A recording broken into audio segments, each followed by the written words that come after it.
మనం ఒకటే ఇంట్లో ఉన్నా, నువ్వు మన గదిలో, నా ఒడిలో లేకపోతే నాకెలా ఉంటుందో తెలుసా? నన్ను పిచ్చెక్కించే నీ అందమైన పెదవుల కోసం ఎన్ని ప్రాణాలు తీశానో మన పాన్పునడుగు.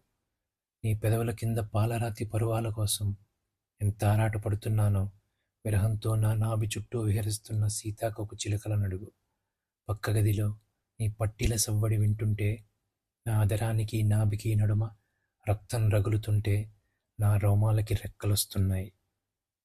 నువ్వు నాకడుగు దూరంలో ఉంటే నీ చేతి గాజుల సవ్వడి, నీ చెవి అంచు చెవిలీల చిలిపితనం నా మగతనాన్ని మరిగిస్తూ నా తేనె కెరటాలు తీరానికి ఎగసిపడుతున్నాయి. ఈ తియ్యని తేనె ఘర్షణలో నీ అగ్నిలాంటి ఆడతనాన్ని నాకందించు. స్వర్గలోకానికి స్వారీ చేద్దాం.